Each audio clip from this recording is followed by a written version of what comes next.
As I shared, okay, we are going to cover amendment like this. What is practical and what is theoretical. जो directly theory में पूछ सकते हैं वो theoretical, और जो डायरेक्टली प्रैक्टिकल में पूछ सकते हैं वो प्रैक्टिकल. अमेंडमेंट के अंदर डी स्टूडेंट्स एक दो लाइन चेंज की होती है. ऐसा नहीं कि 38 पेजेस है. टेक्निकली स्पीकिंग ये 38 लाइन्स है खाली. ओके, 38 से 40 लाइन्स विच आर चेंज, जो आपको एग्जाम के एंगल से थोड़ा सा ध्यान रखना है टू गेट एन आइडिया कैसे क्वेश्चन पूछते हैं. तो थोड़े बच्चे ज्वाइन होते तब तक बताता हूँ. Casino, horse race, online gaming, specifically 28% GST में वो लेके आए. ओके, तो क्या चेंज किया. तो शेड्यूल 3 जो था अपना, शेड्यूल 3 के अंदर एक्शनेबल क्लेम्स था, और एक्शनेबल क्लेम्स के अंदर बेटिंग, गैम्बलिंग, लॉटरी बोला था. अदर देन का मतलब क्या, एक्शनेबल क्लेम पे जीएसटी नहीं था, बेटिंग, गैम्बलिंग एंड लॉटरी पे जीएसटी था. अब उसकी जगह उन्होंने लाइंस थोड़ा सा मॉडिफाई कर दिया है, जिसमें actionable claim other than specified claims लिखा है. Sir what is other than specified claims. उस पर जीएसटी पहले भी था, अभी भी है, खाली अलग कर दिया है. So there is no impact of that amendment. Okay, so specified actionable claim की डेफिनेशन में बेटिंग, गैम्बलिंग और लॉटरी ऑलरेडी था. अब उसके अंदर उन्होंने कैसीनो, हॉर्स रेसिंग और ऑनलाइन को ऐड कर दिया है. इन सब पे जीएसटी लगेगा. डी स्टूडेंट्स इस पे पहले भी जीएसटी था, अब भी जीएसटी है, खाली उन्होंने थोड़ा सा क्लैरिटी करके अलग डेफिनेशन कर दिया है. तो we can say it is a theoretical amendment. आपका नसीब अच्छा हो तो 1 मार्क में पूछ सकते हैं डेफिनेशन में. Is it okay. Definitions are okay. इतना ज़बरदस्त आपको टाइम इन्वेस्ट करने जैसा नहीं है. इनकम टैक्स के हिसाब से डेफिनेशंस एंड एक्सेट्रा दिए. Again second number amendment is not a unique amendment, we have already understood. अगर आप सिनेमा हॉल में कहीं पे गए हो, आप पिक्चर देखने जहाँ पे रिफ्रेशमेंट भी है, मूवी भी है, खाना भी है, ये सब साथ में दे रहे हो. और कई बार अगर आप कॉम्बो बाई करते हैं, यानी food and beverage in cinema is taxable as restaurant along with आप फूड भी दे रहे हो, एग्जीबिशन सर्विस भी ले रहे हो, means a combined ticket you have taken. तो डी स्टूडेंट्स कंबाइंड टिकट लेते हैं तो आपको पता है ऐसा प्रोविजन हम ऑलरेडी पढ़ चुके हैं. सेक्शन 8 के अंदर उसे कंपोजिट सप्लाई बोलेंगे. We tell it as a composite supply. और याद है किसी को कंपोजिट सप्लाई पे कौन से रेट से टैक्स लगता है. अगर ऐसी चीज़ क्लब की है तो 2 सप्लाई होती है, एक मिक्स सप्लाई होता है, कंपोजिट सप्लाई होता है. I hope you remember. Composite supply पे जीएसटी लगेगा. Which rate dear students, which are is higher.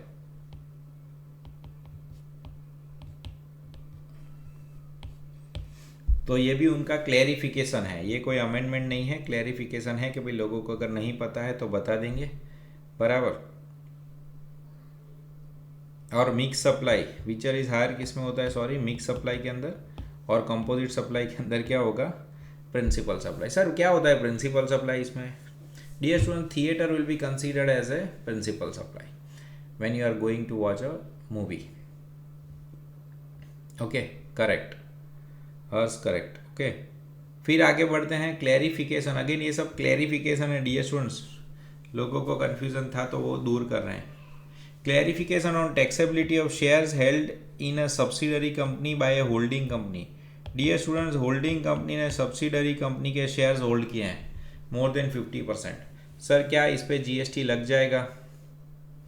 तो क्या भाई, सबसे पहले इस पे कोई जीएसटी नहीं लगता. क्यों, क्योंकि सिक्योरिटीज होल्ड करना, ओके, सिक्योरिटीज होल्ड करना जीएसटी नहीं लगता. दूसरा, सिक्योरिटी गुड्स की डेफिनेशन में से ही बाहर है. ओके, सिक्योरिटीज गुड्स की डेफिनेशन में से ही बाहर है. आपको पता होगा ना गुड्स की definition. Goods means every kind of movable property other than actionable claim नहीं है इसमें, money and security. Okay, so security is already outside the definition. आप देखोगे कि भाई as per the definitions securities are considered neither as a goods nor as a service. It is outside the definition. यानी holding subsidiary के shares एक दूसरे के hold करते हैं तो उस पर कोई जीएसटी लगता नहीं है। अगर आपको आंसर देखना हो तो लास्ट पैरा ही देख लेने का डियर स्टूडेंट्स। आपको थोड़ा ऐसा पैराग्राफ पूछेंगे, वो आपको एमसीक्यू में कहीं पे कॉर्नरिंग कर लेंगे, ओके, थियरी में पूछ लेंगे, एमसीक्यू में पूछ लेंगे। एज आई से 38 पेज की 38 लाइन्स याद रखनी है आपको। सो activity of holding subsidiary shares and shares of subsidiary cannot be treated as supply, okay. फिर आगे बढ़ते हैं, charge of GST. Charge of GST कहीं पे वो प्रैक्टिकल में पूछ सकते हैं आपको, और आपको नोट से आंसर देना पड़ेगा, by note, okay, not be directly the question. Sir ऐसा क्यों? जैसे हम पढ़ते हैं कि डायरेक्टर होते हैं वो आरसीएम में आते हैं, तो आपको प्रैक्टिकल क्वेश्चन कैसा पूछेंगे, एक पूरा आईटीसी का सम आ रहा है, नॉर्मल सम आ रहा है, फिर ऐसा बोलेंगे भाई डायरेक्टर ने कंपनी को सर्विसेज दी। कौन सा डायरेक्टर था? तो क्या इंडिपेंडेंट डायरेक्टर था। कंपनी को सर्विसेज दी, मीटिंग्स अटेंड की, 80,000 फीस लिया। तो आपको पता होना चाहिए कि आईटीसी है तो company is going to pay in RCM, okay, company is going to pay in RCM and company will take a credit. ये हम पढ़ चुके हैं 9(3) में, ये अमेंडमेंट नहीं है, अमेंडमेंट इसमें भी नहीं है, खाली क्लेरिफिकेशन है। अब ध्यान से देखो, अगर डायरेक्टर के पास कोई प्रॉपर्टी है और वो प्रॉपर्टी कंपनी को दी है उसने, पर्सनल प्रॉपर्टी, पर्सनल, बराबर, तो उस पर कंपनी अगर डायरेक्टर को रेंट दे रही है तो इन दैट केस आरसीएम नहीं होगा, ये फॉरवर्ड चार्ज में जाएगा। Director will be liable to pay, forward charge mechanism, director will be liable to pay GST and not the company. Company कब पे करेगी? अगर स्पेसिफाइड 9(3) में है तो, वरना नहीं पे करेगी, डायरेक्टर को पे करना है। यानी क्या होगा, आप ध्यान से देखो, सम चल रहा होगा कंपनी का, ध्यान से सुनो, ये प्रैक्टिकल बना के पूछ सकते हैं सम के अंदर। देखो ये सब चीज़ें ना मैं कल्पना शक्ति से बोल रहा हूँ कि ऐसा पूछ सकते हैं, और सालों से मैं ऐसा बोलता हूँ। ज़रूरी नहीं सब चीज़ हो जाए, बट मैं अगर 10 चीज़ बोल रहा हूँ तो उसमें से 5-7 चीज़ हो जाएगी, okay. 5 to 7 things will happen, so you have to be focus, not exactly but then nearby, sometimes exactly also. तो आपका नॉर्मल आईटीसी का सम है, 2 चीज़ आरसीएम वाली डाल दी, एक इंडिपेंडेंट डायरेक्टर वाला, वो तो आरसीएम लिखने का, फिर बोलेगा डायरेक्टर ने पर्सनल प्रॉपर्टी कंपनी को दी है तो उस पर टैक्स नहीं आता, उस पर आरसीएम नहीं है, फॉरवर्ड चार्ज है, आपको नोट लिखनी पड़ेगी, बराबर, नोट लिखनी पड़ेगी कि डायरेक्टर जो होगा फॉरवर्ड चार्ज पे बिल रेज करेगा, company will pay full amount to director and company will take credit, but tax paying responsibility is not of ours, tax paying responsibility will be for director, हमारे लिए normal purchase है, okay. तो यहाँ पे ऐसा लिखा है कि it is covered under RCM, that everyone knows, okay. But if you have provided anything in a personal capacity by way of renting of immovable property are not under RCM, वो RCM में नहीं आएगा। Only those services supplied by director to company within which supplied in capacity of director, आपने director के angle से जो दिया है 9(3) के एंगल से, उसी पे आरसीएम लगता है, सब पे आरसीएम नहीं लगता। तो अगेन क्या था ये? Circular, okay, we can't say it is a section में अमेंडमेंट, ऐसा नहीं बोल सकते। दूसरा, amendment of a list of notified service payable under RCM में उन्होंने माइनर चेंज किए। ये सब डियर स्टूडेंट थियोरेटिकल चेंज है, बट ध्यान रखने जैसे। ये बॉक्स ऑलरेडी आपके पास 9(3) का था, सर्विसेज सप्लाइड बाय गवर्नमेंट, बराबर, supplier of services government, recipient is business entity, तो आपको पता होगा आरसीएम के अंदर रिसिपिएंट पे टैक्स करता था ये सब में, बट एक्सक्लूडिंग, तो ये सब पे आरसीएम नहीं था, इन सब पे फॉरवर्ड चार्ज था, okay. Renting of immovable services specified below, immovable तो नीचे आ जाता है, पता है ना आपको, 5A के अंदर। तो यहाँ पे अगर आपको याद होगा, पोस्ट फॉरवर्ड चार्ज में है, एयरक्राफ्ट वेसल फॉरवर्ड चार्ज में है, बराबर, transportation of goods and passenger forward charge में। तो यहाँ पे उन्होंने ऐड क्या कर दिया dear students? Railway. So if any service is given by railway to business entity, this will come under forward charge, यानी railway will add GST to bill and then he will send to business entity। ये railway वाला आपको 5 जगह पे मिलेगा, ये railway वाला add on हुआ है पोस्ट की जगह। जैसे आपको पता है ना speed post, if you remember हमने बात की थी स्पीड पोस्ट पे, वो आपसे ही टैक्स ले लेंगे बराबर। आरसीएम में हम नहीं भरते, वही भर, वो आपसे टैक्स लेके ही सरकार से, वो आपसे ही पैसे ले लेते हैं। Say for example you are unregistered और you are registered both, you go to speed post, they will take GST from you and they will pay, it is under forward charge। तो वो पोस्ट के नीचे railway आ गया। फिर 5A अगर आपको याद है, you are providing renting of immovable property. आप गवर्नमेंट हो और आपने बिजनेस एंटिटी को दिया, तो बिजनेस एंटिटी पे करती है, उसमें भी वो लेके आए एक्सक्लूडिंग रेलवेज। सो इसका मतलब railway is not covered under RCM, वो चला जाएगा फॉरवर्ड चार्ज में, ये वापस आएगा एग्जाम्पशन चैप्टर के अंदर। ओके, एग्जाम्पशन चैप्टर के अंदर वापस आएगा। This is theoretical amendment. Okay, you can expect this charge with exemption combination. अब डियर स्टूडेंट्स, ये एक अगेन थियोरेटिकल छोटा सा अमेंडमेंट है। Tax on passenger transportation service by omni बस। अभी देखो ये ओमनी बस याद रखो आप। सर क्यों? क्योंकि हम ऐसा पढ़ के आए 9(5) ई कॉमर्स ऑपरेटर में अगर कोई जाता है तो उसकी टैक्स भरने की जिम्मेदारी, हु इज गोइंग टू पे the tax? E commerce operator. Normal rule, E commerce operator पे करता है। बट अभी उन्होंने इसको एक एक्सेप्शन निकाल दिया है कि अगर आप ओमनी बस से सर्विस देते हो, ध्यान से सुनो मैं क्या बोल रहा हूँ। Omni bus is like bus only, you are providing service with omni bus even though you are doing with e-commerce operator, even though you are doing with e-commerce operator, but in this scenario the company has to pay the tax and not the e-commerce operator। so omnibus को government ने बोला है भाई आप manage करो बराबर। ई commerce operator omnibus के अलावा होगा तो ई commerce operator will pay. If it is omnibus, make sure you write down very clearly in exam कि भाई it is responsibility of omnibus and not E commerce operator. ये आपका हो सकता है एग्जाम में trick question. This can be a very good trick question, क्योंकि हमारे दिमाग में ऐसा घुसा हुआ होता है, सर 9(5) होता है ना, ई कॉमर्स ऑपरेटर बात खत्म के ई कॉमर्स ऑपरेटर भरेगा, बात खत्म ई कॉमर्स ऑपरेटर भरेगा। नहीं, ये ट्रिक क्वेश्चन है। अगर ओमनी बस है तो you have to make sure कि ओमनी बस होगी तो वो पे करेगी। ये पूरा स्टोरी आपको पढ़ना है तो पढ़ने का। लास्ट में यहाँ पे एक्सप्रेशन दिया है with effect from 2010-2023 the tax on service by way of transportation of passenger by omni bus provided by company through E commerce operator is not payable by e commerce operator, it will be payable by company itself. Dear students, बहुत ज़्यादा story पढ़ने मत जाओ, अभी exam नज़दीक आ रही है। To the point context याद रखो कि भाई ये अमेंडमेंट है, थियोरेटिकल अमेंडमेंट। फिर जाते हैं प्लेस ऑफ सप्लाई में। तो dear students, place of supply के अंदर एक्चुअली ये फाइनल में आता है, बट आपके एग्जाम में पूछ सकते हैं क्योंकि place of supply is newly added chapter first time in inter, so you can expect this question in your exam. और सुनो, यहाँ पे मैं ऐसा सजेस्ट करता हूँ, if you can remember section, try to remember section, क्योंकि अमेंडमेंट लिमिटेड होते हैं, वो पूछते हैं तो उसमें आप सेक्शन लिखते हो तो बहुत अच्छा इम्पैक्ट आता है। Is it okay? तो प्लेस ऑफ सप्लाई में क्या है, अमेंडमेंट क्या है? कुछ ऐसा खास अमेंडमेंट नहीं है डियर स्टूडेंट्स। जैसे मान लो आप लोग कहीं पे घूमने गए, इफ़ यू रिमेंबर मैं आपको एक ऐसा एग्जांपल देता था कि भाई यहाँ से मान लो घूमते घूमते आप गए आगरा, याद है ना आपने, और वहाँ जाके आगरा से आपने ओवर द काउंटर, आप कौन हो? अनरजिस्टर्ड पर्सन, आपने वहाँ से ताजमहल खरीदा, छोटा वाला ताजमहल, आई hope you remember.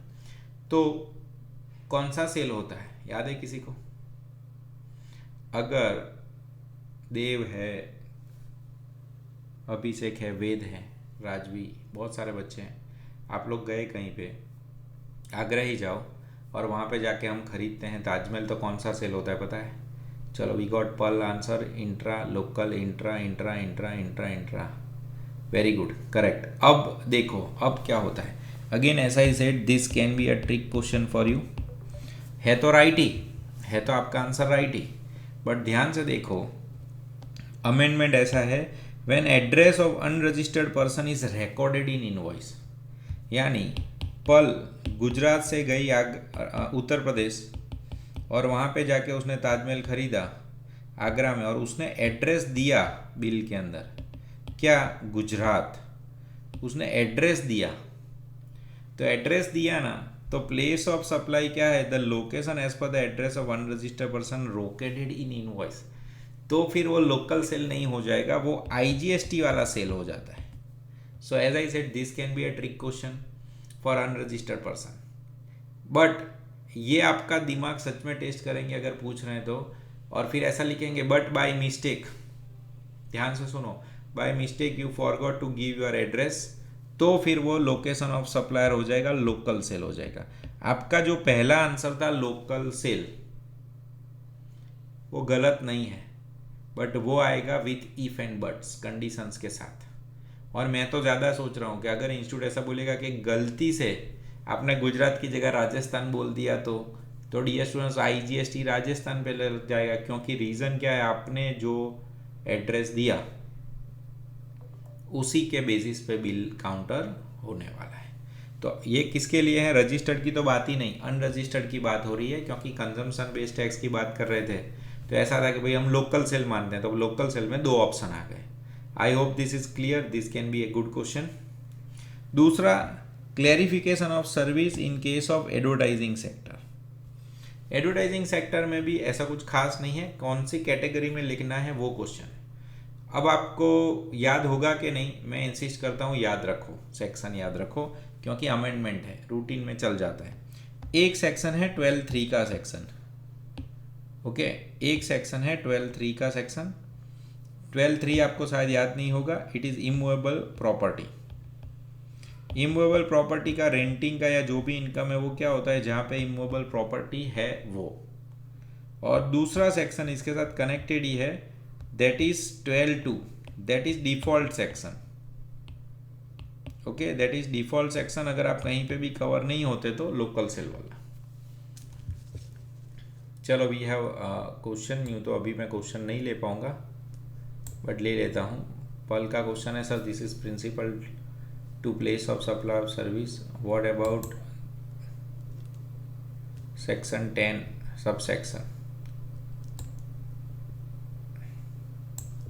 like we study 5 subsection of section 10, then amendment is applicable to all 5 sections.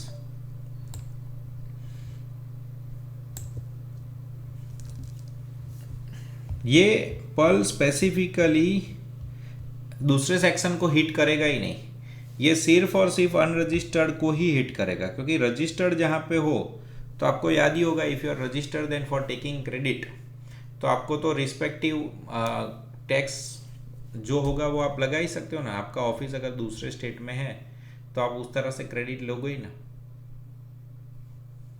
ये है ना किसके लिए, पूरा का पूरा एक्सप्लेनेशन जो है ना अनरजिस्टर्ड पर्सन के लिए। बेटा देखो, अनरजिस्टर्ड पर्सन को तो कहाँ क्रेडिट का टेंशन ही है, अनरजिस्टर्ड को तो कहाँ क्रेडिट मिलेगी, तो 10 में उतना इम्पैक्ट आने ही नहीं वाला। ये तो हम जैसे आम लोगों के लिए बात कर रहे हैं।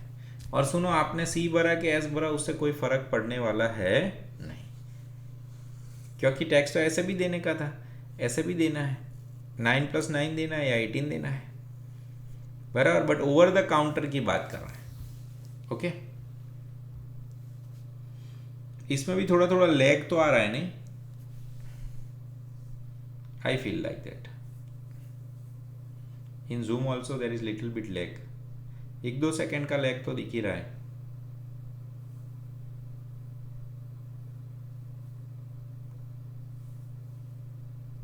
ओके चलो, अभी थोड़ा जितना कर सकते हैं उतना कर लेते हैं। फिर डियर स्टूडेंट्स, एडवर्टाइजिंग सेगमेंट ध्यान से देखो। एडवर्टाइजमेंट के अंदर उन्होंने पहले नाम दिया है, वेंडर होगा person providing advertisement service to corporate clients, there may be variety of arrangements. So let's take an example कि पराग जो है वो वेंडर है और पराग के बड़े बड़े होर्डिंग्स है पूरे बड़ौदा में, ओके, ऐसा मान लेते हैं। देव जो है वो एडवर्टाइजिंग मीडिया मैनेजर है, third party another company. And let's take an example कि वेद जो है वो क्लाइंट है। अब आपके पास 2-3 ट्रांजैक्शन है, एक तो वेद देव के पास गया और वेद ने बोला मुझे इतना इतना होर्डिंग लगाने हैं और मेरा ये कंटेंट है, कितने पैसे हो गए। वेद ने देव दोनों के बीच में ट्रांजैक्शन हो गया, पूरे 3-4 महीने के 1 लाख रुपए होंगे। देव फिर क्या करता है, पराग को मिलता है जिसके होर्डिंग्स है, ओके, पराग के होर्डिंग्स है, वो पराग को मिलता है और बताता है कि भाई देखो आपको मैं पूरे साल आपके साथ बिजनेस करूंगा, यहाँ पे इतनी होर्डिंग में मुझे स्पेस चाहिए and for that I will give you 80 lakhs. तो एक ट्रांजैक्शन हो रहा है, ध्यान से देखो, the first issue of your material is about between vendor and Dev. ये जो पहला है ना issue 1, that is between vendor and Dev. अब ध्यान से देखो, पराग जो है वो देव का एडवर्टाइजमेंट नहीं कर रहा है, पराग जो है वो उसके बिल बोर्ड उसको दे रहा है यूज करने के लिए कि हाँ भाई मेरे साइन बोर्ड तुम यूज करो। इसका मतलब ये हो गया रेंटिंग ऑफ इमूवेबल प्रॉपर्टी, क्योंकि बिल बोर्ड तो वहाँ के वहाँ ही रहते हैं ना, बिल बोर्ड थोड़े वहाँ से बदलने वाले हैं, billboard is going to remain at same place only, वो तो बदलने वाले ही नहीं है। तो अगर आपने होर्डिंग का सर्विसेज दिया है स्पेस यूज करने के लिए, okay, immovable property space use करने के लिए, तो इमूवेबल प्रॉपर्टी आपका पीओएस है। जैसे कहीं पे आपका बिल्डिंग हो गया, हाउस बोट हो गया, वही हो जाता है। तो आपका बिल बोर्ड जहाँ पे भी है, say for example it is in Mumbai, then your POS is in Mumbai. Buyer कहाँ पे, वो तो हम यूं भी नहीं देखते, हम 2 ही चीज़ देखते हैं, आपको पता होगा, एलओएस और पीओएस। बट पीओएस इस केस में हम क्या देखेंगे, कहाँ पे आपके बिल बोर्ड है वो, that is first point, okay, उसके बारे में लिखा है।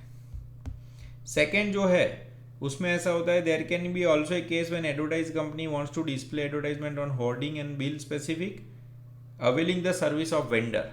अब यहाँ पे क्या हो रहा है, ये दूसरा जो एग्जाम्पल है उसमें वेद डायरेक्टली पराग के पास जाता है, बराबर, उसमें वेद डायरेक्टली पराग के पास जाता है एडवर्टाइजिंग सर्विस के लिए कि भाई मुझे एडवर्टाइजिंग करनी है। तो पराग बोलेगा हाँ इतने पैसे होंगे, हम ये करके देंगे, एक्सेट्रा एक्सेट्रा, ओके। तो यहाँ पे हम ऐसा बोल सकते हैं, आप सीधे एडवर्टाइजिंग सर्विस ही दे रहे हो वेद को, you are providing proper advertising service only. तो यहाँ पे हम ऐसा बोल सकते हैं, service is provided by vendor to advertising company, there is no supply of space. अब हम स्पेस नहीं दे रहे हैं, हम सीधा होर्डिंग ही दे रहे हैं, बराबर, by vendor to advertising company display of advertisement. So the sales service does not amount to sale of advertising space. हम ऐसा नहीं बोल सकते कि हमने एडवर्टाइजिंग स्पेस दी है, ओके, यहाँ पे हम ऐसा बोलेंगे नहीं भाई एडवर्टाइजिंग स्पेस नहीं, हमने एडवर्टाइज ही दी है सीधी।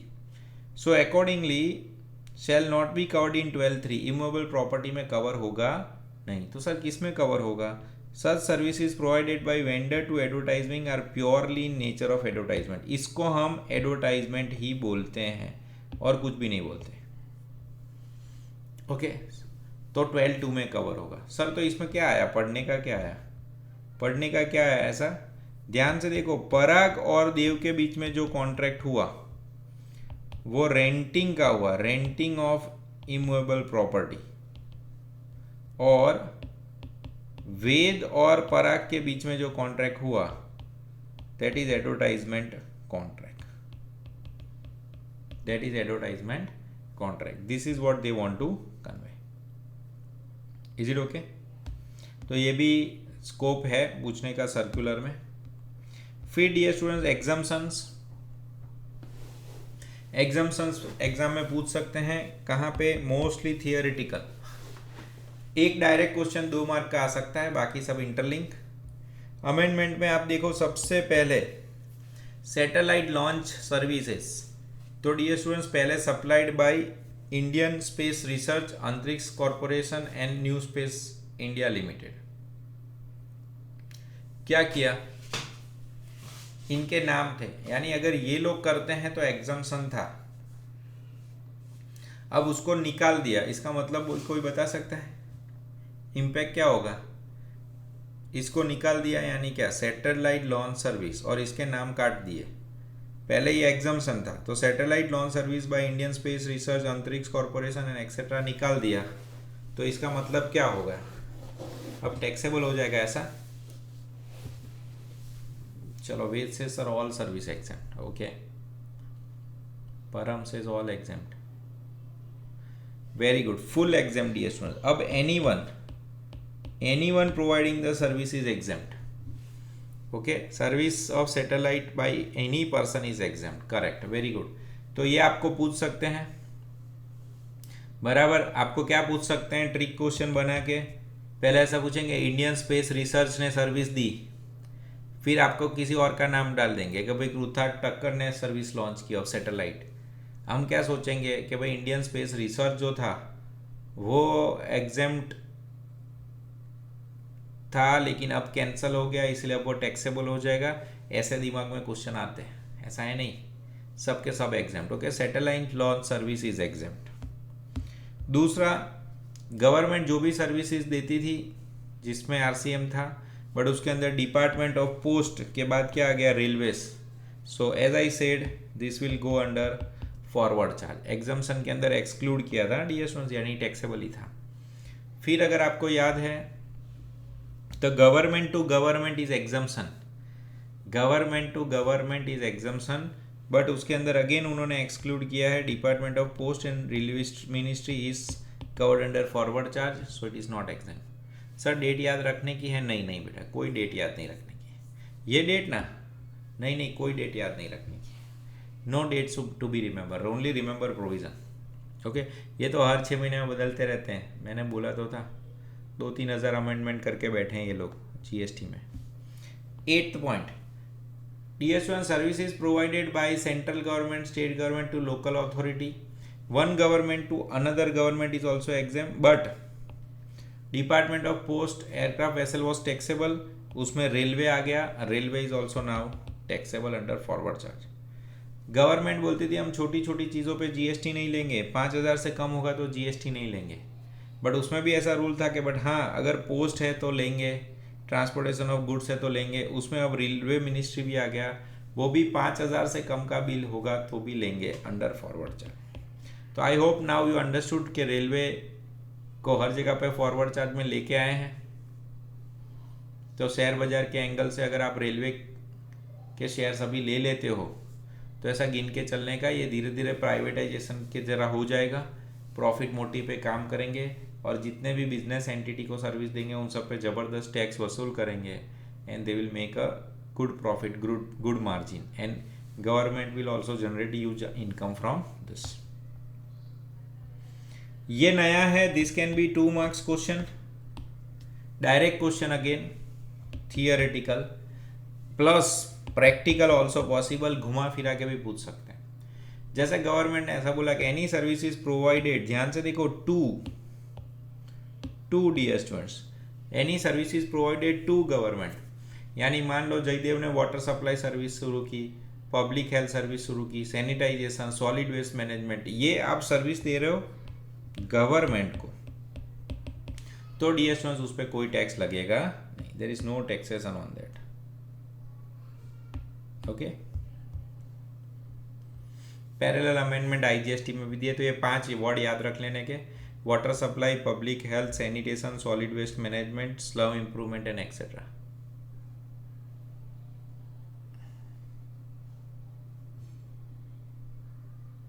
Is it okay?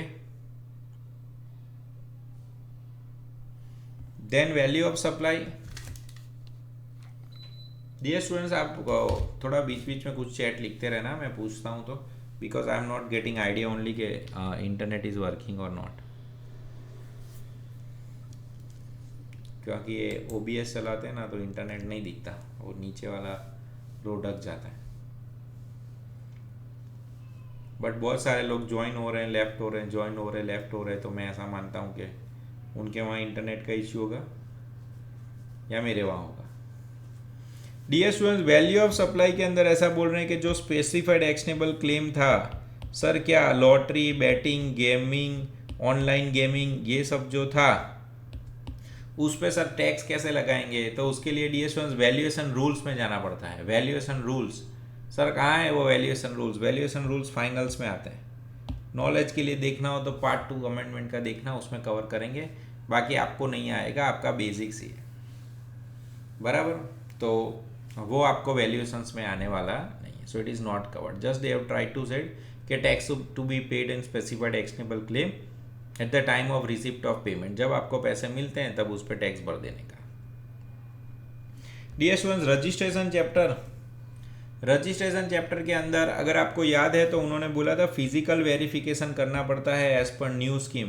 कब करना पड़ता है? अगर आप आधार ऑथेंटिफिकेशन नहीं करवाते या फिर आधार ऑथेंटिफिकेशन आपने करवाया बट वो फेल हो गया, बराबर, या फिर रिस्क पैरामीटर में आप कवर होते हैं तो वो लोग आपके फिजिकल वेरिफिकेशन के लिए आएंगे और आपको वहाँ पे आपकी प्रेजेंस में चेकिंग होगा। तो अब गवर्नमेंट ने ये प्रोविज़न निकाल दिया, यानी फिजिकल प्रेजेंस की अब ज़रूरत नहीं है। Okay, so now presence of applicant is not required for physical verification. मैं आपको पढ़ाता था तब बताता था वो लोग आते ही नहीं अपने वहाँ, अपनी ऑफिस से ही रिजेक्ट कर देते हैं, ये बंदा मिला ही नहीं। तो धीरे धीरे गवर्नमेंट को पता चला ये मिसयूज़ ऑफ पावर है, इसीलिए फिजिकल वेरिफिकेशन निकाल दिया। फिर कई बार ऐसा होता है कि आपने रजिस्ट्रेशन दे दिया बट आपके हिसाब से आपको रजिस्ट्रेशन का फिजिकल वेरिफिकेशन करना था। Proper officer is satisfied that physical verification of person is required after the grant of registration. Registration के बाद भी वो आ सकते हैं, तो with in a period of 15 working days of verification वो कर सकते हैं, फोटो वोटो अपलोड करेंगे। But again this is a corruption provision, क्योंकि वो एक बार रजिस्ट्रेशन दे देंगे फिर आपकी ऑफिस में आके नाटक करना शुरू करेंगे।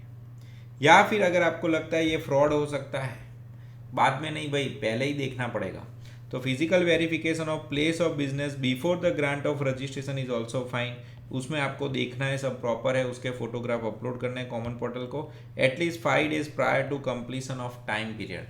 आपको वेरिफिकेशन के लिए जो 30 डेज देते हैं उसमें 5 दिन पहले आपको ये जाके वेरिफिकेशन कर लेने का, बराबर। तो simple we can say theoretical amendment, direct पूछना हो तो 1-2 मार्क में पूछ सकते हैं, बाकी उतना खतरनाक प्रोविज़न नहीं है। This can be asked in MCQ। अगर आपको याद होगा तो हमने ऐसा पढ़ाई किया था कि जब आप GST लेने जाते हो तो बोलते हैं कि भाई बैंक डिटेल दो, बैंक अकाउंट खोलने जाते हो तो वो बोलते हैं GST नंबर दो, और दोनों जगह पे एक दूसरे की राह देख रहे थे तो उसका सॉल्यूशन नहीं मिलता था। तो GST डिपार्टमेंट वाले ने बोला कि पहले GST नंबर ले लो और 45 डेज के अंदर या फिर रिटर्न भरने की due date as per section 39, इन दोनों में से विचर इज अर्लियर के अंदर आप बैंक डिटेल दे देना।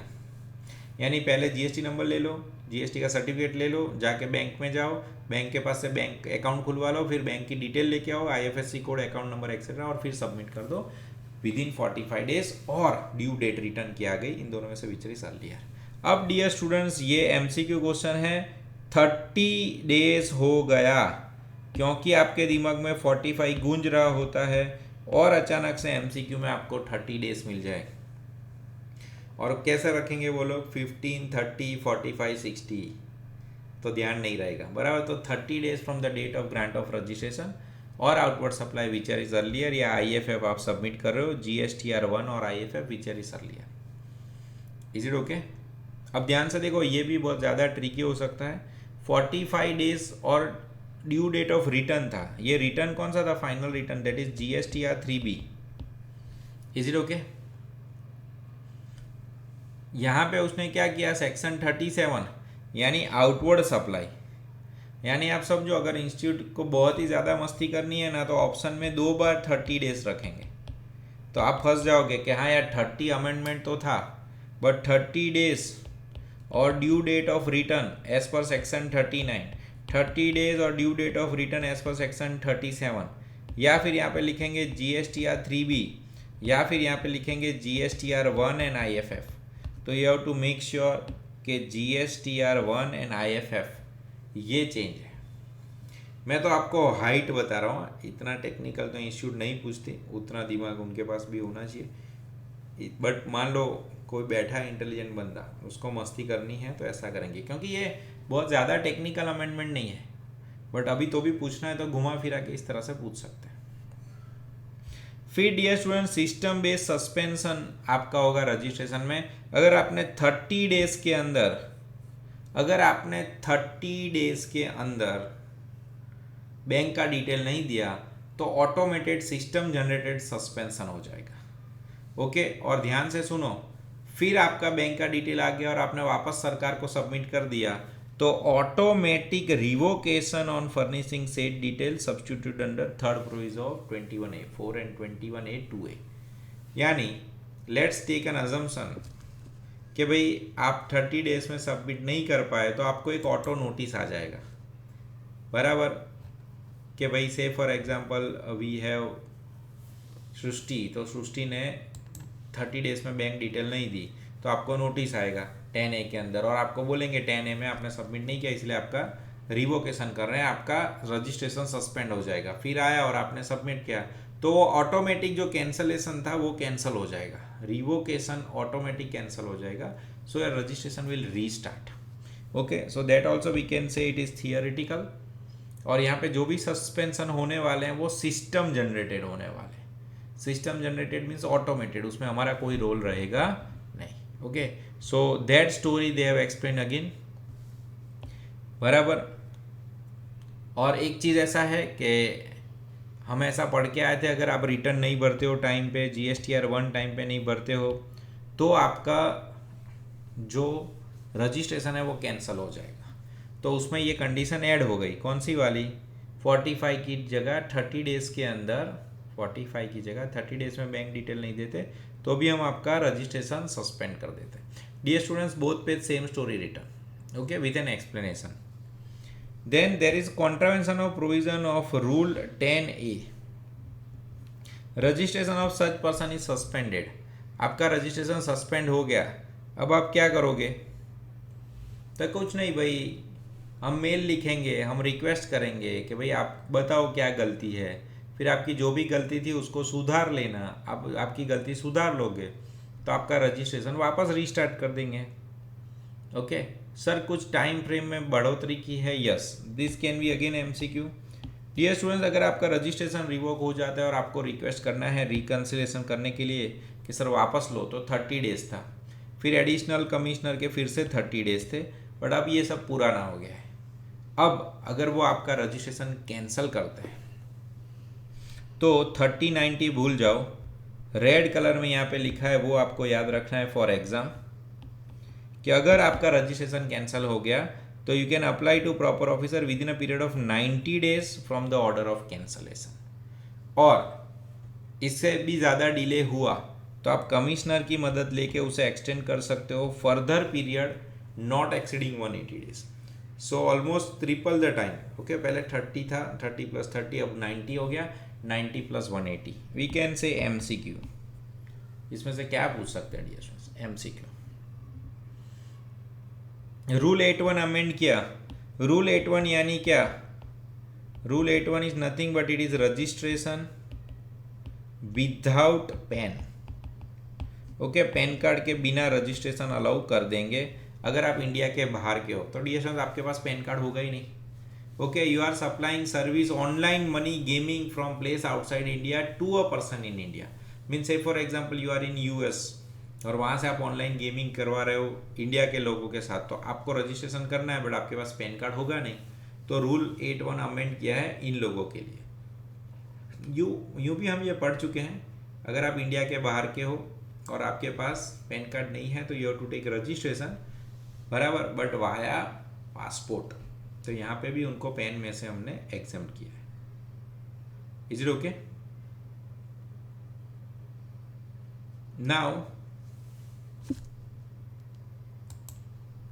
Now let us go ahead. Dear students, this is very unique and very important amendment. You can find it this, if your luck is favoring, it can be for 5 marks question. Direct question, full.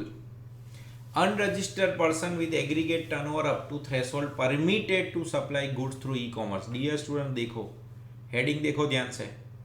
Unregistered person, आपको पता है ना, e-commerce में गए यानी आपको compulsory registration लेना ही पड़ता है। अगर आप ई-कॉमर्स में गए यानी कंपलसरी रजिस्ट्रेशन, कोई लिमिट का बेनिफिट नहीं। सर्विस में था, गुड्स में बिल्कुल नहीं। बट यहाँ पे देखो, unregistered person aggregate turnover up to threshold even though you supplied through e-commerce. तो ऑफकोर्स आपको टर्नओवर लिमिट देखनी पड़ेगी, कई जगह पे 20 लाख, कई जगह पे 10 lakh.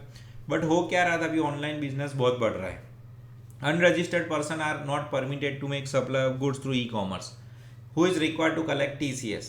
But however other suppliers who supply goods offline are allowed for exemption. यानी मान लो आप ऑनलाइन नहीं हो तो आपको 40 लाख तक एग्जम्पशन है, बट ऑनलाइन में आप गए 4-5 लाख के बाद, तो जैसे ही आप 95 में गए कंपलसरी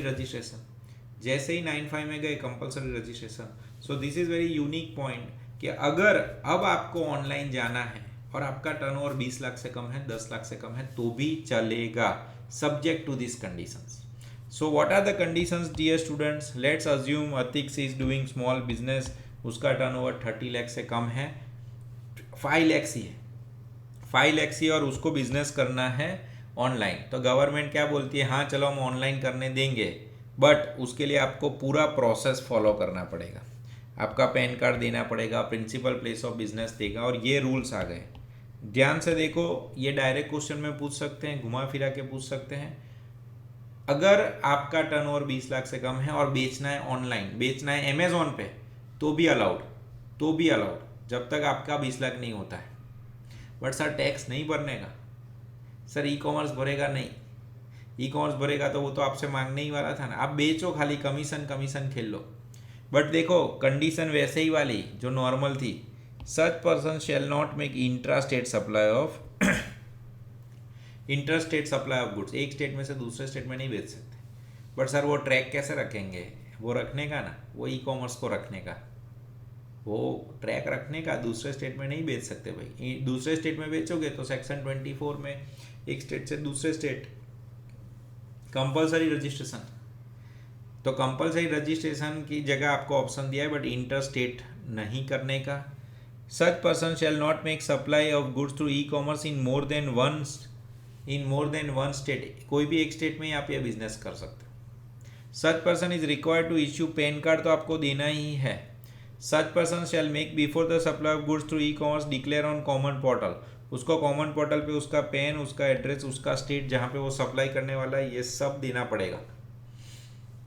जीएसटी नहीं भरना है फिर भी ऑनलाइन बिजनेस कर सकते हो, ऐसा सिस्टम वो लाए हैं। सर इसके बाद क्या होगा, ये पॉइंट याद रखो, इसके बाद सरकार आपको देगा एक enrolment number, unique enrolment number देगा, जिसके बेसिस पे आप ये काम कर सकते हो। जीएसटी नंबर नहीं यार डियर स्टूडेंट्स, फिर से बोल रहा हूँ, जीएसटी नंबर नहीं, enrolment number. So you have to remember this word, enrolment number. Such person shall not be granted more than one enrolment number, एक बंदे को एक ही एनरोलमेंट नंबर मिलेगा। No supply of good shall be made by such person through e commerce unless such person have granted enrolment number on common portal, जिसको enrolment number मिलेगा वही ये बिजनेस कर सकता है, और एक स्टेट में एक ही होगा। और जिस दिन डियर स्टूडेंट्स आपका टर्नओवर हो जाता है लिमिट से ज़्यादा, उसके बाद ये enrolment number cancel, you take regular GST number and you do business.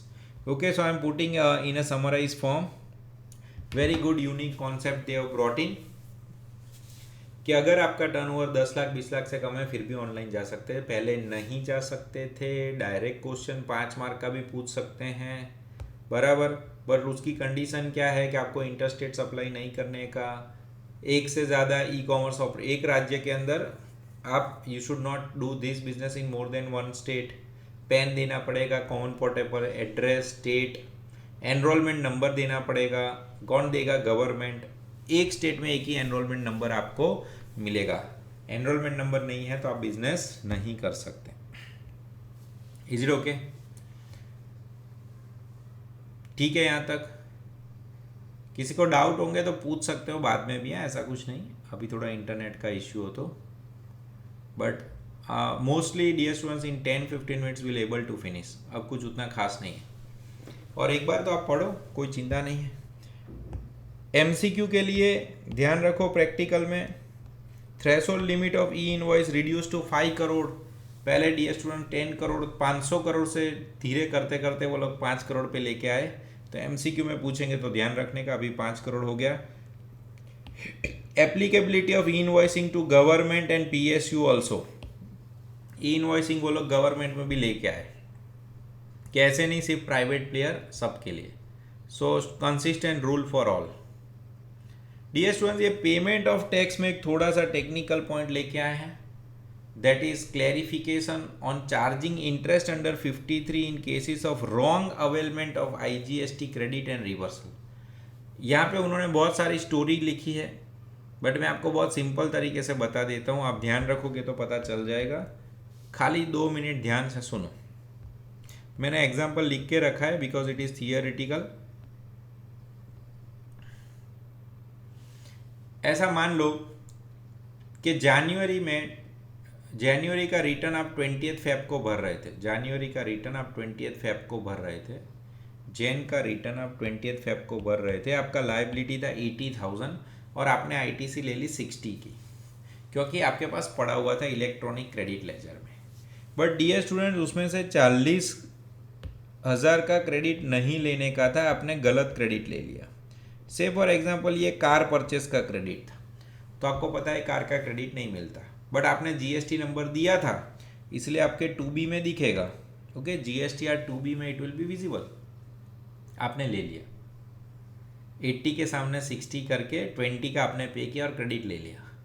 अब आपको पता था सरकार को आज नहीं तो कल तो पता चलेगा, आज नहीं तो कल तो पता चलेगा, तो आपने क्या किया, 20 अप्रैल को जब आपको पता चला कि यार वो क्रेडिट नहीं लेनी थी, तो आपके पास तब आईटीसी का बैलेंस कितना था 50, और आपने क्या किया, जो रॉन्ग क्रेडिट ली थी 40 वो अब आपने आईटीसी में से माइनस कर दिया, रिवर्सल कर दिया, और आपने आपका आईटीसी का बैलेंस रिड्यूस करके क्या कर दिया 10,000। एक बार ध्यान से देखो, आपके पास क्रेडिट दिख रही थी, आपने ले ली, आपको पता था नहीं मिलनी चाहिए, बट तब आपने क्या किया, उसका सेट ऑफ ले लिया कि भाई अभी पैसे बचा लेते हैं फिर बाद में देख लेंगे। तो क्या हुआ, आप 80 में से 20 क्रेडिट लेते, 80 में से 20 लेते 60 भरना पड़ता 60, बट आपने 60 क्रेडिट ले लिया, 40 का credit and you paid 20। After 2 months you have ITC balance 50 and you remember कि मैंने 40 की गलत क्रेडिट ली थी। अब वो क्रेडिट आपने आपके आईटीसी बैलेंस में से कम कर लिया और सरकार को बोला भाई मैंने गलती क्रेडिट ली थी तो मैं रिवर्स कर रहा हूँ। देखने जाओ तो सरकार को ऐसा कोई बहुत बड़ा लॉस नहीं हुआ, बट यहाँ पे सरकार बोलती है कि नहीं भाई ऐसा नहीं, लॉस क्यों नहीं हुआ, आपने तब 40 की क्रेडिट ले ली थी गलत, अभी आपने रिवर्सल किया तो तब हमको कम पैसे मिले। तो यहाँ से यहाँ तक 20th फेब से 20th अप्रैल के बीच में 2 महीने आपने 40K का गलत क्रेडिट लिया था, तो उस पर आपको हमें इंटरेस्ट देना पड़ेगा 18%। Okay, what ever credit you have taken is a wrong credit, आपको नहीं लेने की थी क्रेडिट, तब आप भर देते 60, आपने तब 20 भरा, यानी हमें 40,000 का इंटरेस्ट का लॉस हुआ, दैट यू हैव टू पे, but not all time, not all time. क्यों पता है, मान लो ये जेन्यून गलती थी आपकी, आपने देखा ही नहीं और क्रेडिट ले लिया, फिर 20th अप्रैल को आप जब देख रहे थे, जब आपको पता चला कि आपके पास आईटीसी बैलेंस तो बहुत है, कितना है 90, उसमें से मैं रिवर्स करूंगा 40, तो भी मेरे पास कितना बचा हुआ है 50 lakhs का क्रेडिट बचा हुआ है। इसका ऐसा मतलब होता है कि अगर ये 40 मैंने नहीं भी लिए होते तब तो भी आपको कोई ऐसा मेजर लॉस नहीं था, मेरे पास पहले से ही आईटी बैलेंस पड़ा हुआ ही था, वो 40 का सेट ऑफ करने के बाद भी, वहाँ पे मैंने 40 लिए थे, वो 40 का सेट ऑफ करने के बाद भी मेरे पास 50 lakhs है, सो आई हैव इनफ क्रेडिट। बराबर, मैंने मेरे पैसे बचाने के लिए नहीं किया था, गलती से हो गया था, बाकी मेरे पास तो क्रेडिट पड़ी हुई थी, कुछ लॉस मुझे हुआ ही नहीं है, तो यहाँ पे आपको इंटरेस्ट देना पड़ेगा नहीं। Then you are not suppose to pay any interest if you have less credit balance later stage, तो वो गवर्नमेंट बोल सकती है कि सर आपने इसका फायदा उठाया। Okay, so this is little bit odd one, but अगर पूछते हैं मोस्टली फाइनल में ऐसा ज़्यादा पूछते हैं, इंटर लेवल पे कम क्योंकि इसके लिए उनको सम थोड़ा सा टेक्निकल बनाना पड़ता है, क्योंकि यहाँ पे सम नहीं बनाया उन्होंने, थियरी दी है। Okay, but this is the crux. Okay, ये इस तरह से समझाना चाहता है। फिर डियर स्टूडेंट्स, रिटर्न्स में ऐसा बोल रहे हैं कॉम्पनसेशन सेस का जो क्रेडिट है that can be utilised against compensation cess only. Okay, compensation cess का जो टैक्स है वो कॉम्पनसेशन सेस के सामने ही सेट होगा। Is it okay? इसका क्या मतलब हुआ, जैसे हम नहीं बोलते कि CGST जो है वो SGST के सामने नहीं होता है, SGST जो है वो CGST के सामने नहीं होता, ऐसा है कॉम्पनसेशन सेस जो है you have to utilise towards compensation cess only. Is it okay?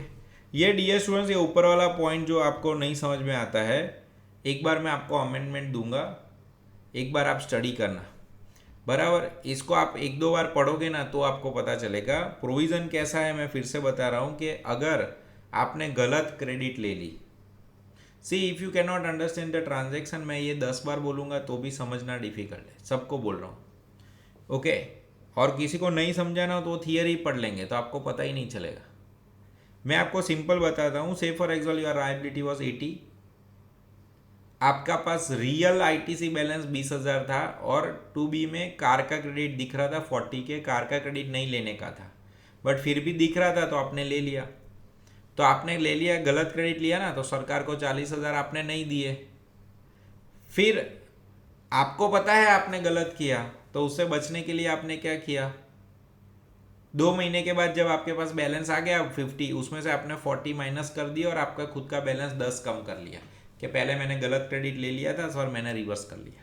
सरकार बोलेगी ऐसा नहीं भाई, आप ये रिवर्स क्रेडिट कर लेते हो बट इसमें तो हमें लॉस हो गया ना। अब आपके पास बैलेंस कितना है, तो क्या सर सिर्फ 10 लाख बैलेंस है या 10,000 बैलेंस है, तो आपने तो तब 40 का क्रेडिट ले लिया था, आपने 40 का क्रेडिट लिया था, अभी आपके पास 10 का ही बैलेंस है, इसका मतलब आपने 30 का क्रेडिट गलत लिया था बराबर, और बैलेंस आपके पास कम है। So you can take difference 30 also, you can take difference 40 also, ऐसा नहीं कुछ भी, ये तो मैंने डेटा लिखा है, आपको तो मैथमेटिक्स करना पड़ेगा। If they give you some data उस पर इंटरेस्ट भरो।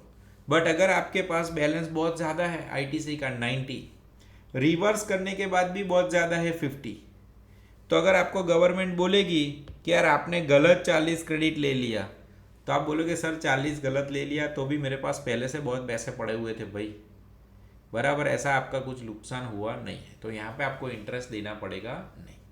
सी ये डेटा जो है ये मैंने खुद बनाया है in order to give you some insight, because if you will do plain reading you will not get idea only कि एग्जैक्टली वो लोग क्या कह रहे हैं। देखो पूरे पैराग्राफ में क्या लिखा है, clarification on charging of interest, again this is not amendment, this is clarification under 53 in case if you have taken wrong availment of IGST, आपने पहले गलत क्रेडिट ले ली फिर आपको पता चला तो आपने क्रेडिट रिवर्स कर ली, तो इसमें अगर सरकार को कोई लॉस हुआ है जेन्यून लॉस तो वो आपसे इंटरेस्ट लेगी, और सरकार का लॉस नहीं हुआ है तो नहीं लेगी।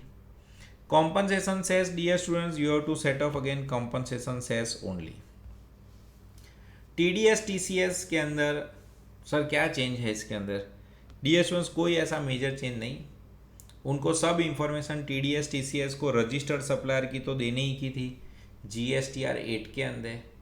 तो सर अब क्या करना है, अब प्रॉब्लम क्या हो गया, अब हमारे पास अनरजिस्टर्ड सप्लायर भी आ गए, बट उस पर आपको TDS काटने की ज़रूरत नहीं है, उसको वो रूल एप्लीकेबल होगा नहीं। सर कौन है ये अनरजिस्टर्ड, थोड़ी देर पहले अमेंडमेंट देखा ना हमने कि अगर आपका टर्नओवर 20 लाख से कम है और आप ई-कॉमर्स ऑपरेटर में जाने चाहते हो एनरोलमेंट नंबर लेके तो चलेगा, तो अगर आप एनरोलमेंट नंबर लेके ई-कॉमर्स में जाके बिजनेस करोगे तो ई-कॉमर्स वाले का तो क्या रूल है, चित पे है TCS काटो और सरकार को दो और उसकी इंफॉर्मेशन GSTR 8 में भरो, बट आपका तो TCS वो काटेंगे ही नहीं बराबर, बिकॉज यू आर अनरजिस्टर्ड, आपका तो GST नंबर है ही नहीं, तो चलेगा। That is what they want to convey.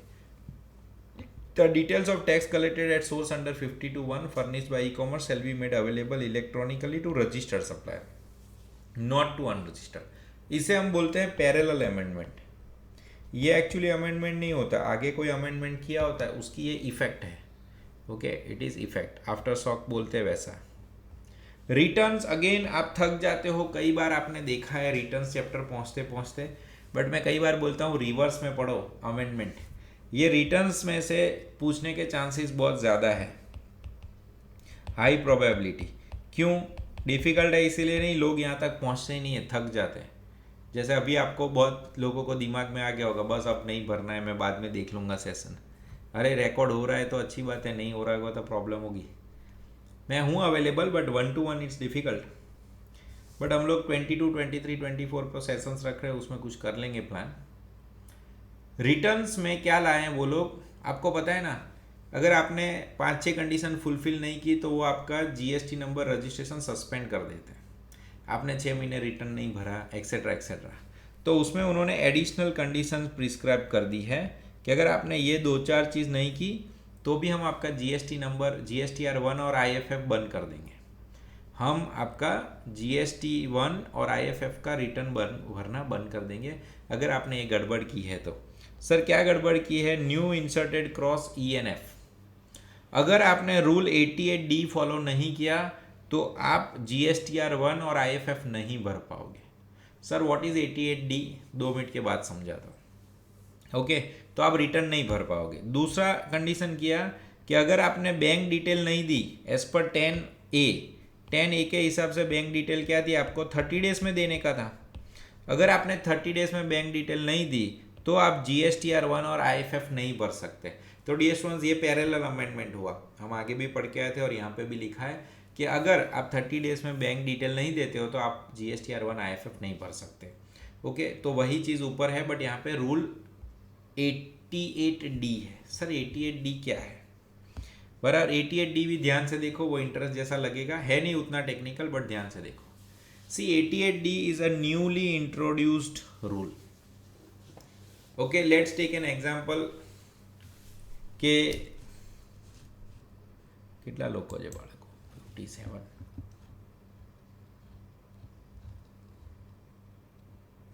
Let's take an example कि Swati is there.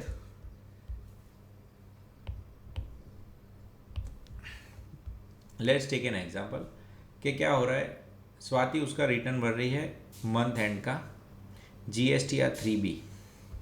Dear students, GSTR 3B भर रहे हैं, आउटवर्ड सेल पे उसका टैक्स है 25,000। GSTR 2B में आपको पता है ना क्रेडिट दिखेगी, GSTR 2B में क्रेडिट दिख रही है विजिबल 20, ध्यान से देखो। ओके, क्रेडिट दिख रही है 20, बट स्वाति टुक 23,000। क्यों? क्योंकि उसने किसी पार्टी को पेमेंट किया था, उसने बिल अभी सबमिट नहीं किया है, स्वाति ने उसको बोला है कि भाई तुम सबमिट करो, मैं 23 का क्रेडिट ले रही हूँ, मैं क्यों फालतू में सरकार को भरूँ। और स्वाति ने सरकार को दे दिए 2,000। अब हो क्या रहा है, Swati took a credit of 23, although in 2B it is 20, although in 2B it is 20, but she took 23। तो होता क्या है, you have taken excess availment of ITC in GSTR 3 vis-a-vis that is reported in 2B, यानी 2B में दिख रहा है उससे ज्यादा क्रेडिट लिया आपने।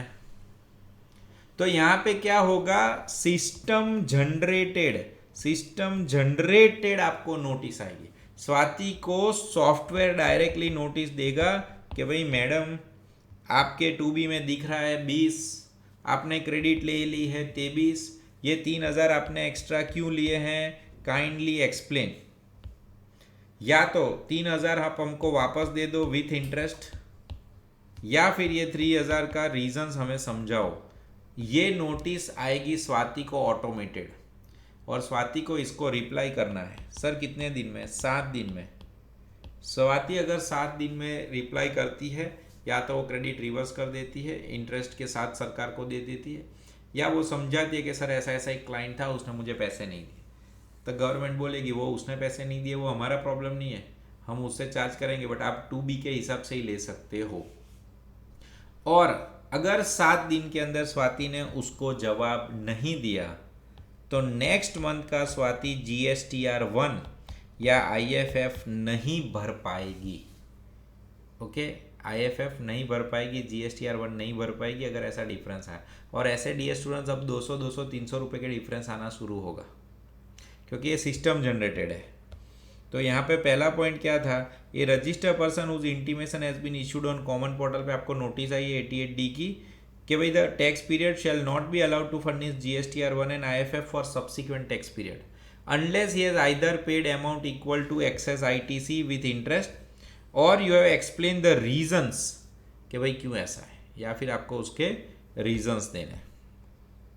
Is it okay? और वो आपसे पैसे लेंगे 73, 74 के हिसाब से। within 7 days you have to reply, within 7 days you have to reply, within 7 days if you are not replying they will take action against you। और नेक्स्ट मंथ का रिटर्न नहीं भर पाओगे वो तो कंफर्म।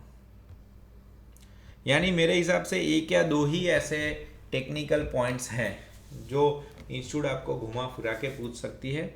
बस इतना ही है डियर स्टूडेंट्स, थोड़ा इंटरनेट का इश्यू था, otherwise we would have successfully completed in 1 hour. But as I said 38 pages, 38 भी नहीं 34 pages, remember there are only 34 lines. Okay, खाली खाली घर पे बैठ के माहौल मत बनाओ कि ज़बरदस्त पढ़ने का है, ये है वो, कुछ नहीं, ध्यान से पढ़ो, समझो, सब हो जाता है बराबर। 34 lines will give you 5 to 8 marks confirm बराबर। यानी इसमें से कुछ नहीं समझ में आता है तो पूछ लेने का, लाइटली नहीं लेने का। 34 लाइन्स क्यों पूछ रहा हूँ, ये 38 पेजेस थोड़े ऐड हुए हैं, ये तो पेजेस है यार, इसमें एक दो लाइन और ऐड हुई है, हर पेज पे एक लाइन है, हर पेज पे एक लाइन है। So don't think with that prospective कि भाई यहाँ पे 5 करोड़ हो गया, ये ई इन्वॉइसिंग इज़ फॉर PSU बराबर। ये एक नया पॉइंट था कि भाई आप GST नंबर लिए बिना भी ऑनलाइन सेल कर सकते हो, that can be A short note. फिर वहाँ पे 90 + 180 डेज थे बराबर। 10A के अंदर उन्होंने 45 डेज़ की जगह 30 डेज़ कर दिया है बराबर। और अगर आप नहीं देते हो 30 डेज़ के अंदर तो आपका GSTR 1 और IFF बंद हो जाएगा। रजिस्ट्रेशन के लिए फिजिकल प्रेजेंस अब नहीं है ज़रूरी। वैल्यू ऑफ सप्लाई जो है, आपको जब पैसे मिलते हैं बैटिंग के तब आप टैक्स भरो, एडवांस में मिलते हैं तो एडवांस पे टैक्स भरो, रिसिप्ट पहले मिलती है तो बोलो, और बैटिंग का वैल्यूएशन फाइनल के हिसाब से। एग्जाम्शन में ये 5 सर्विसेज अगर आप सरकार को देते हो तो एग्जाम, न्यू इंट्रोडक्शन, हर जगह पे पोस्ट था वहाँ पे रेलवे डाल दिया है उसने, इसका मतलब वो सब में फॉरवर्ड चार्ज में चले जाएंगे। सैटेलाइट लॉन्च सर्विस, फॉरेन के सब लोग इंडिया में आके सर्विस करना चाहते हैं, ओके, सब इंडिया में आते हैं तो भी कोई प्रॉब्लम नहीं, सबके सब एग्जाम्ड है डियर स्टूडेंट्स, सबके सब एग्जाम्ड है, टैक्सेबल कोई भी नहीं है। एडवर्टाइजिंग का सर्कुलर है, कोई दूसरे स्टेट में जाके हम खरीदते हैं तो it is local supply, but उसको यहाँ पे उन्होंने 2 पार्ट में किया कि अगर रिसिपिएंट आपको एड्रेस देता है ऑन रिकॉर्ड इनवॉइस पे तो उस हिसाब से बिल बनाओ POS, अगर नहीं देता है तो obviously you go for local supply, that is only for unregistered. E-commerce operator में खास याद रखो, ओमनी बस है तो कंपनी को खुद भरना है, ई-कॉमर्स ऑपरेटर नहीं भरेगा। इंडियन रेलवे वाला पॉइंट बार बार आया है 2-3 बार। डायरेक्टर का नॉर्मल RCM है, बट अगर डायरेक्टर ने कोई पर्सनल प्रॉपर्टी कंपनी को दी है पर्सनल कैपेसिटी में, not as a capacity of director, तो उस पर फॉरवर्ड चार्ज आता है। और सप्लाई के अंदर holding company to subsidiary company, no GST because securities outside. Restaurant के साथ मर्ज सर्विसेज के अंदर अगर कंपोजिट सप्लाई है तो विचर इज प्रिंसिपल सप्लाई। और स्पेसिफाइड एक्शनेबल क्लेम में casino, horse race and online gaming is introduced. बाकी पहले भी टैक्स था और अभी भी टैक्स है, कोई ऐसा खतरनाक चेंज नहीं। Is it okay? देखो, मैं फिजिकल भी बच्चे बोलते तो लेता, बट वो मैच नहीं हो रहा है टाइमिंग, थोड़ा सा कॉन्फिडेंस रखो। और मैं तो बैठा ही हूँ, आप कभी भी डाउट तो पूछ ही सकते हो।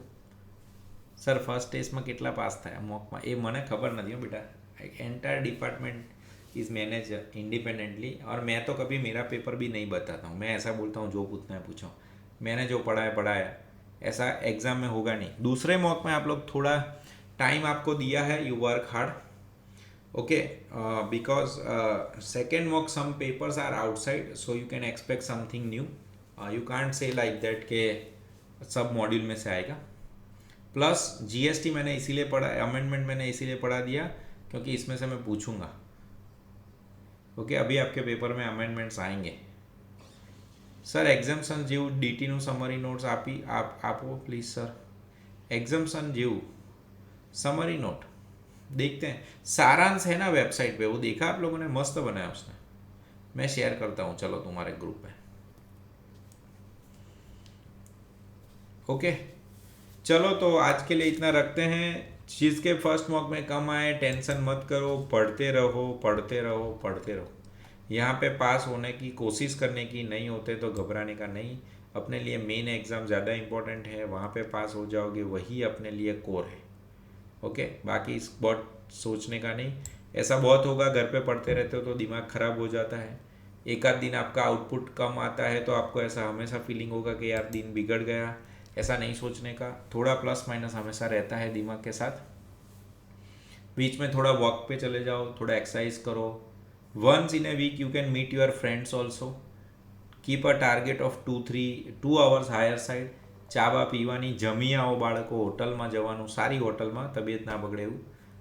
Go with friends, okay, with CA friends, okay, and you enjoy also. Don't go with over thought process, okay, कि भाई पढ़ना बहुत ही ज़बरदस्त ज़रूरी है. पढ़ने का ही है, हम पढ़ ही रहे हैं और आप लोग मेहनत कर ही रहे हो. हाँ, एक चीज़ मैं आपको बताता हूँ, you should try to reach anyhow 10 hours a day. हाँ डियर स्टूडेंट्स, फिर बाकी के 14 आवर्स आपको जो करना है करो. 10 आवर्स आप मिनिमम पढ़ो, वरना कोर्स का लोड बढ़ता जाएगा. 10 से ज़्यादा पढ़ते हो वेरी गुड, बट 10 से कम हो रहे हैं तो try to increase your number of hours. Okay, try to increase your number of hours. 10 hours if you are studying mostly you will clear. ઊંઘ તો આવશે જ બાળકો, એ તો મેં તમને પહેલાં જ કીધું હતું, તમે રજા પર ઉતરશો એટલે ખતરનાક ઊંઘ આવશે. बट पढ़ते रहो. कुछ प्रॉब्लम होता मेरा नंबर तो आपके पास है, मैं फ़ोन उठाता नहीं, वो भी आप सबको पता ही है, बट मैं दूंगा जवाब. व्हाट्सएप पे किसी को कुछ प्रॉब्लम हो तो बताते रहने का. I missed out message also an number of times, but you can री आस्क. मुझे बुरा नहीं लगता, मैंने अगर आपके कोई क्वेश्चन का जवाब नहीं दिया है, आप दूसरी बार तीसरी बार पूछोगे तो मुझे बुरा नहीं लगता, क्योंकि मुझे पता ही है कि रोज़ 100-150 मैसेज आते हैं. You might not be knowing, but Google पे भी डियर स्टूडेंट्स मेरा नंबर है, बराबर. गूगल पे भी मेरा नंबर ही है, means on everywhere on social media my number is there. So many calls are coming और मैं नहीं उठा पाता हूँ कॉल. સર ઊંઘ ના આવે એના માટે કોઈ આઈડિયા? કોઈ બાળકો ફ્રેશ ફ્રૂટ્સ વૂટ્સ ખાવાના, જમવાનું ઓછું અને એક્સરસાઇઝ કરવાની. ઊંઘ આવે ને તો 2 મિનિટ દોડી આવવાનું નીચે, पुशअप्स कर लेवाना. परसेवा आवशे तो ऊँघ नहीं आवे. सर वीडियो अपलोड करी देजो ने, इनकम टैक्स का भी अपलोड नहीं किया अमेंडमेंट. इनकम टैक्स का कब हुआ सेशन, मुझे तो पता ही नहीं. ये मैं कल करवा देता हूँ, मुझे याद करवा देना भाई, ओके.